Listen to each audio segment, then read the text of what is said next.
control. Breach in 5, 4, 3.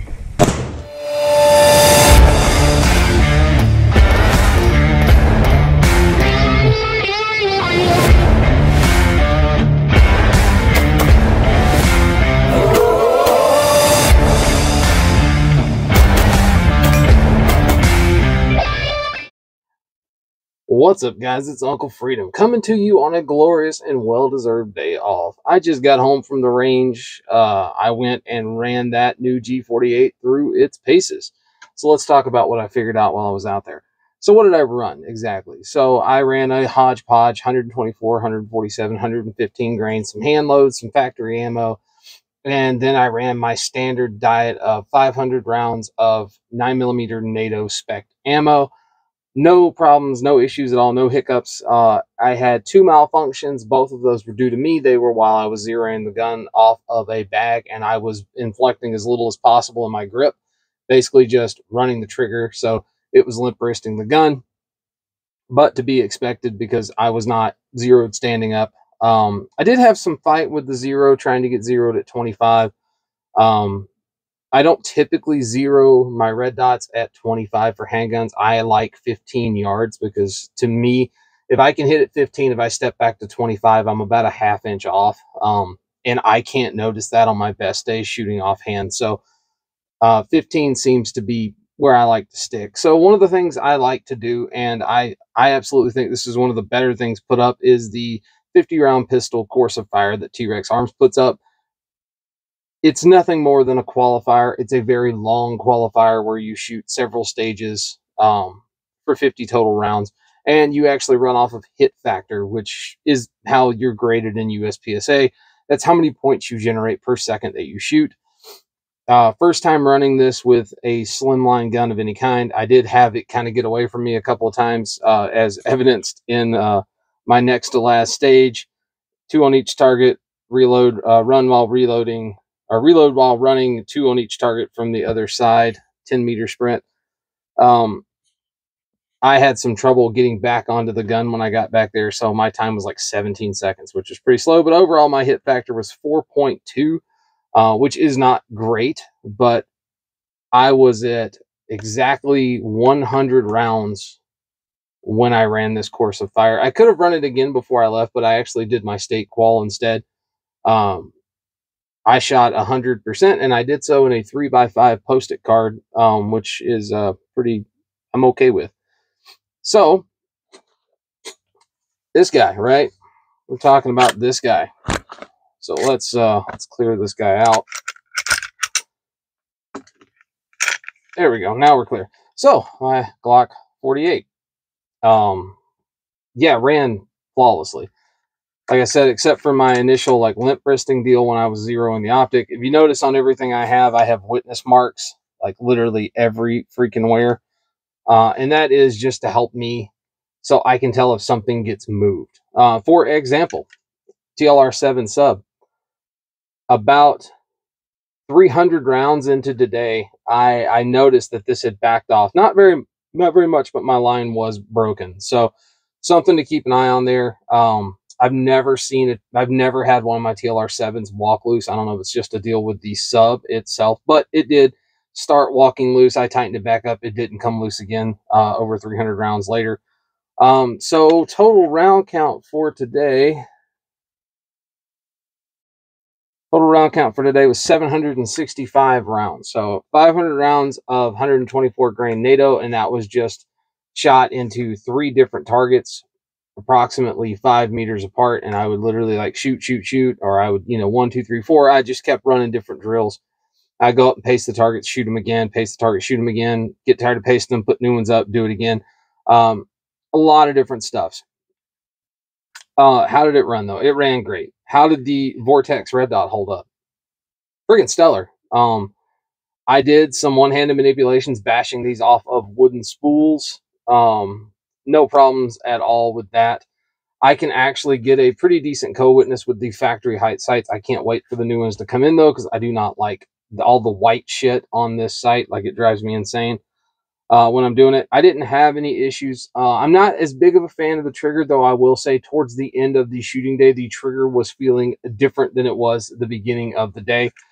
I noticed some issues with the ETS mags. The ETS mags make this trigger feel a little sticky when it comes back on the return. I've never had that experience with ETS mags before, but I had it, and I had it with all 4 mags.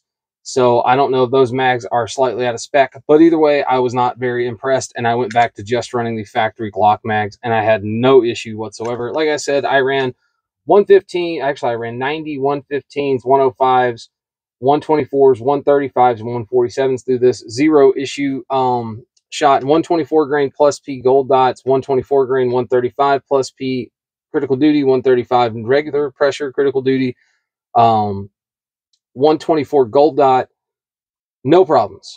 It cycled everything flawlessly. I was very impressed with something that Hornady has done. Is Hornady has a 135 grain full metal jacket load that is supposed to duplicate the way the 135 grain plus P critical duty hits. It does. It is to the spot. Yeah, zero issues. The dot on this guy, the refresh rate, to be honest with you, the more I shot this thing today, I did not notice the refresh rate at all.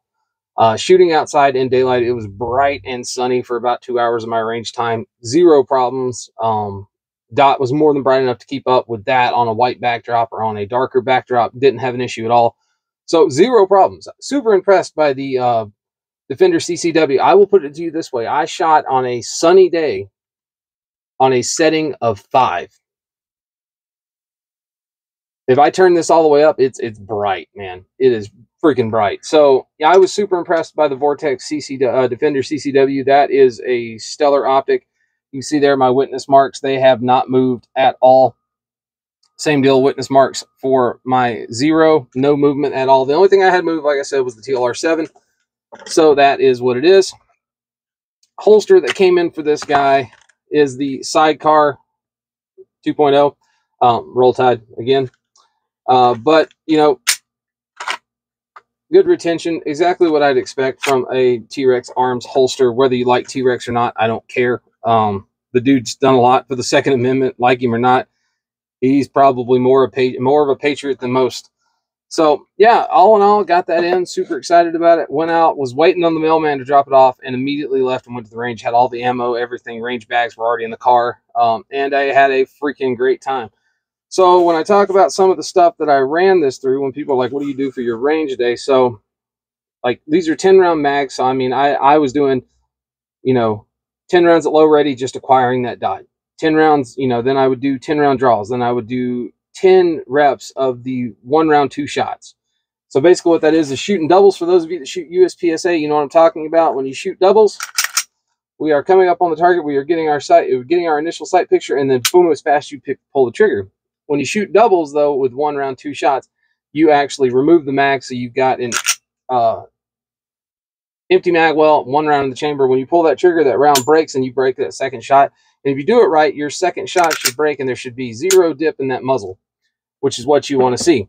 So I ran through that. I ran doubles. I started running doubles on multiple targets. I ran transition drills. I ran cadence drills on transitions. I ran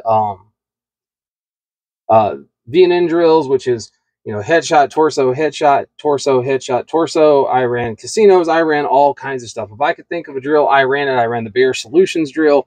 I ran some Tier 1 Conceals drill. A lot of these drills you can actually go print off. They're free. I highly recommend it. And I even use some of these drill targets when I dry fire. I'll stand back and, you know, get my sight acquisition on like these little 1-inch dots and stuff. Highly recommend doing it. There's a ton of great stuff out there if you know where to look. So Tier 1 Concealed, Bear Solutions, Practical Pistol Shooter, T-Rex Arms. There are just look up free printable targets. They're everywhere. Print off some targets on some printer paper. Do it at work so it doesn't cost you a fortune in ink. I'm not advocating you do that if you get in trouble. Go out to the range, have a good time, and run your shit.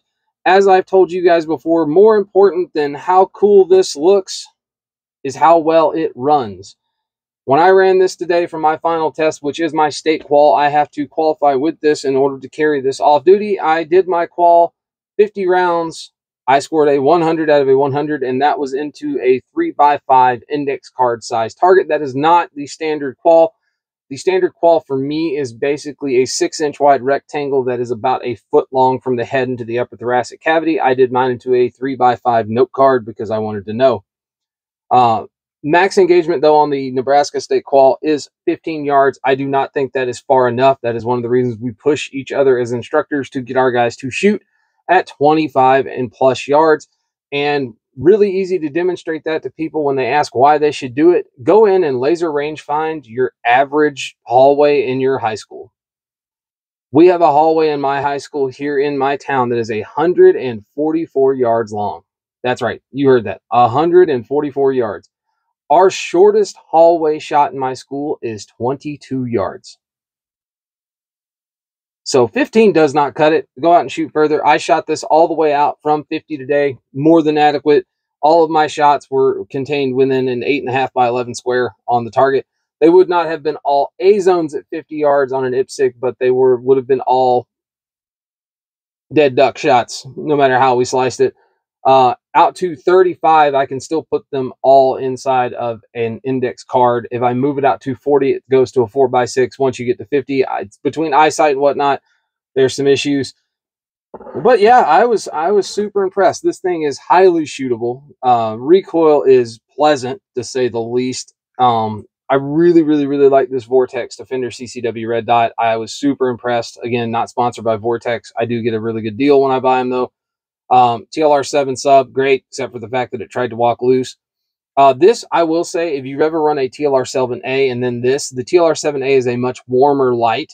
This is a much colder light spot, very TLR1HL, like blue colored light, very, defined kind of hot spot to it. That's the way this works. The TLR7 Alpha has a lot more flood to it.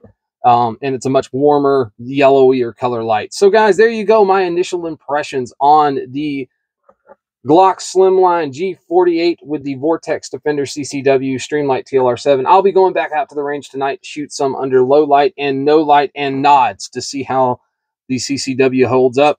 Again, the holster came in today. I'm just waiting on a couple of the little parts for this guy, the mag well, the mag release.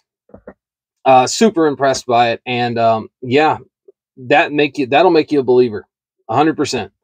It ran like a sewing machine, and that dot held at 0, getting smashed off of the big wooden spools for cables. It got smashed off of barricades today. It got smashed off a metal drum and never lost 0 on the dot. My final confirmation group when I left at 15 yards put 5 rounds into a 1-inch square. So I'd say that's pretty good for a 15-yard 0 and pretty good for that gun. And that optic, my initial impressions are great on it. Like I said, over 700 rounds on this combination today. It got ran hard. It got ran with hot ammo, not so hot ammo, heavyweight bullets, lighter weight bullets, and it got ran hot. So, guys, I'm Uncle Freedom. Take care of yourself. Take care of each other. Until next time, I'll see you later.